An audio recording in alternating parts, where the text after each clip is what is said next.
Hello नमस्कार दोस्तों। Air India flight 171 Boeing 787 plane 12 जून 2025 को क्रैश कर गया था और तब से ही ब्लैक बॉक्स का खोज आरंभ कर दिया गया था। हालांकि यह ब्लैक बॉक्स को रिकवर कर लिया गया है। जहां प्लेन क्रैश किया था उसी आवास में किसी छत पर यह रिकवर किया गया है। तो चलिए हम लोग ब्लैक बॉक्स के मिलने से दुर्घटना के पीछे का कारण कैसे पता चलेगा, इसके बारे में इस वीडियो में हम लोग आज देखेंगे। ब्लैक बॉक्स के बारे में जानने से पहले थोड़ा सा बैकग्राउंड को हम लोग जान लेते हैं। बोइंग 787 फ्लाइट जो है अहमदाबाद से जैसे ही लंदन जाने के लिए उड़ान भरता है तो एयरपोर्ट से 5 किलोमीटर दूर जाते ही यह प्लेन क्रैश कर जाता है। और जिस जगह पर यह प्लेन क्रैश करता है उसका नाम है बीजे कॉलेज, जो हॉस्टल है वहां पर, उस आवास पर जाकर जो है प्लेन क्रैश कर जाता है। इस दुर्घटना में 241 लोगों के मारे जाने का खबर सामने आया है। हालांकि प्लेन में कुल मिलाकर 242 लोग सवार था, उनमें से 241 लोग का मृत्यु हो गया और 1 लोग का जान बच सका है। जैसे ही ब्लैक बॉक्स मिलता है इसका जांच के लिए AAIB को सौंप दिया गया है। AAIB का मतलब हो गया एयरक्राफ्ट एक्सीडेंट इन्वेस्टिगेशन ब्यूरो को सौंप दिया गया और उसको बोला गया कि आप जो है कुछ समय लेकर इसको अच्छी तरीका से पता लगाएं कि ब्लैक बॉक्स क्या बताता है कि दुर्घटना का कारण क्या रहा होगा। तो चलिए सबसे पहले हम लोग यह जान लेते हैं कि ब्लैक बॉक्स को ब्लैक क्यों कहते हैं जबकि इसका कलर ऑरेंज होता है। तो 1954 में सबसे पहले ब्लैक बॉक्स को लगाना आरंभ किया गया था और उस वक्त ब्लैक बॉक्स का जो भीतरी सतह होता है उसको ब्लैक रंग से रंगा जाता था ताकि जो है फोटो डेटा को वो सही से ले पाए। लेकिन अब जो है ब्लैक बॉक्स का कलर जो है ऑरेंज होता है। इसके पीछे भी यह कारण है कि ऑरेंज कलर जो है थोड़ा सा दूर से भी दिखाई दे देता है। तो जैसे ही मान लेते हैं कि जब कहीं दुर्घटना हुआ और यह जो है फेंका कर बहुत दूर चला गया तो लोगों को खोजने में बहुत दिक्कत होगा, तो दूर से ही यह दिखाई रंग देता है। इसीलिए जो ब्लैक बॉक्स होता है उसको ऑरेंज रंग में रंगा जाता है। और 1954 में ब्लैक बॉक्स के भीतरी सतह को काला रंग से रंगा जाता था, इसीलिए इसको ब्लैक बॉक्स अब तक कहा जा रहा है। तब से लेकर अब तक ब्लैक बॉक्स को हवाई जहाज के तेल की तरफ लगाया जाता है, जो पूंछ वाला भाग होता है उधर जो है ब्लैक बॉक्स को लगाया जाता है। इसके पीछे भी कारण है कि जब कहीं क्रैश करता है एरोप्लेन तो वो जो भाग है तेल वाला वहां पर कम से कम क्षति पहुंचता है, इसीलिए उस भाग में रखा जाता है ताकि जो है ब्लैक बॉक्स जो है कम से कम बच पाए। ब्लैक बॉक्स के 2 पार्ट होते हैं। एक पार्ट का नाम होता है कॉकपिट वॉइस रिकॉर्डर और दूसरे पार्ट का नाम होता है flight data recorder. Black box का आविष्कार डॉक्टर डेविड वारेन द्वारा किया गया जो कि ऑस्ट्रेलिया के निवासी हैं। ब्लैक बॉक्स के 2 पार्टों में से एक पार्ट का नाम है cockpit voice recorder. Cockpit voice recorder का काम होता है कि जो पायलट आपस में बातचीत कर रहे थे क्रैश होने से पहले उसका बातचीत का वो रिकॉर्ड करता है।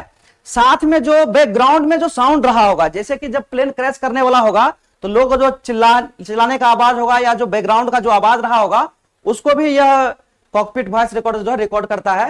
और साथ में कब अलार्म बजा, दुर्घटना जैसे ही होने वाली थी तो खतरा का जो अलार्म होता है वो कितना समय में बजा, इस सभी को रिकॉर्ड करता है cockpit voice recorder. Black box का जो दूसरा पार्ट है फ्लाइट डेटा रिकॉर्डर, इसका काम है कि जब क्रैश होने वाली थी फ्लाइट तो उस वक्त जो है कितना ऊंचाई पर था फ्लाइट, उसका एक्सेलरेशन कितना था, उसका त्वरण कितना था, यह भी मापता है फ्लाइट डेटा रिकॉर्डर। साथ में हवा का जो वेग है उस समय क्या रहा होगा यह भी वो नापता है। और साथ में रोल एंगल को मापता है कि जब एरोप्लेन जब रोल कर रहा था तो कितना एंगल से जो है ऊपर की ओर जाने आरंभ किया था, इस बातों को मापता है flight data recorder. Black box titanium और स्टेनलेस स्टील से बना होता है ताकि यदि प्लेन क्रैश करता है तो उसमें जो हीट का मात्रा होगा वो तो काफी होगा, तो इसलिए ये दोनों तत्वों से बने होने के कारण से वो जल्दी गलता नहीं है, खराब नहीं होता है, टूटता नहीं है। इसीलिए टाइटेनियम और स्टेनलेस स्टील का प्रयोग जो है किया जाता है इसको बनाने में। इसके आगे हम लोग यह देख लेते हैं कि जो ब्लैक बॉक्स होता है वो करीब 3400 ग्राम प्रतिरोध को सहन कर सकता है। 3400 ग्राम प्रतिरोध सहन करने का मतलब हुआ कि जितना ब्लैक बॉक्स का वजन है उससे करीब 3400 गुना जो है वजन को यह जो है सह सकता है। साथ में इसको हम दूसरा तरीका से ऐसे समझ सकते हैं कि जो ब्लैक बॉक्स होता है वो पृथ्वी के गुरुत्वाकर्षण बल से 3400 गुना अधिक प्रतिरोध का वो सहन कर सकता है। Black box 1000 degree C temperature को सह सकता है। साथ में समुद्र के 6000 मीटर तक भी ले जाया जाए तो उसका जो प्रेशर होगा पानी को उसको भी वह सह सकता है ब्लैक बॉक्स। इसके अलावा ब्लैक बॉक्स से एक अद्वितीय प्रकार के तरंगे हमेशा निकलते रहता है, उसको हम लोग पिंग कहते हैं। यह जो तरंग होता है यह पानी के अंदर भी लगातार 30 दिनों तक हर एक सेकंड यह तरंग छोड़ते रहता है। इसको इसलिए लगाया जाता है वहां पर कि यदि कोई प्लेन क्रैश कर जाए समुद्र में, तो जब ब्लैक बॉक्स वहां पर अंदर में मिलेगा तो खोजने में बहुत कठिनाइयों का सामना करना पड़ेगा, क्योंकि पानी के अंदर जो है ब्लैक बॉक्स है। तो ये जो तरंग निकलता है जिसको हम पिंग बोलते हैं, इस तरंग की सहायता से हम पहचान सकते हैं कि ब्लैक बॉक्स कहां पर गिरा हुआ है। ब्लैक बॉक्स के मिल जाने से अब यह पता लगाया जा सकेगा कि यह दुर्घटना क्यों हो पाया।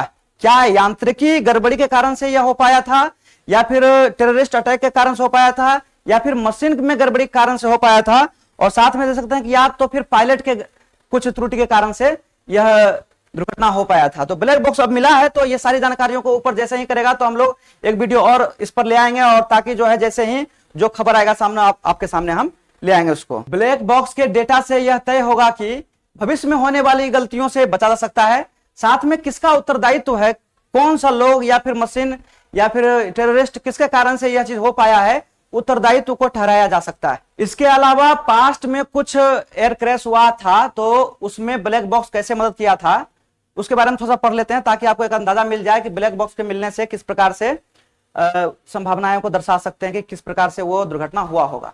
तो सबसे पहले हम लोग यह देख लेते हैं कि सबसे पहला यह घटना देखते हैं कि श्री विजय एयर फ्लाइट 182 2021 में इंडोनेशिया में क्रैश किया था। तो ब्लैक बॉक्स मिलने के बाद पता चला कि वो जो क्रैश हुआ था वो पायलट के त्रुटि के कारण से वो क्रैश हुआ था। एती एयरलाइंस फ्लाइट 691 जून 2023 को नेपाल में क्रैश किया था, और ब्लैक बॉक्स मिलने के बाद पता चला कि लीवर मिसकंफिगरेशन तथा इंजन थ्रस्ट जैसे घटनाओं के कारण से वो फ्लाइट जो है क्रैश किया था।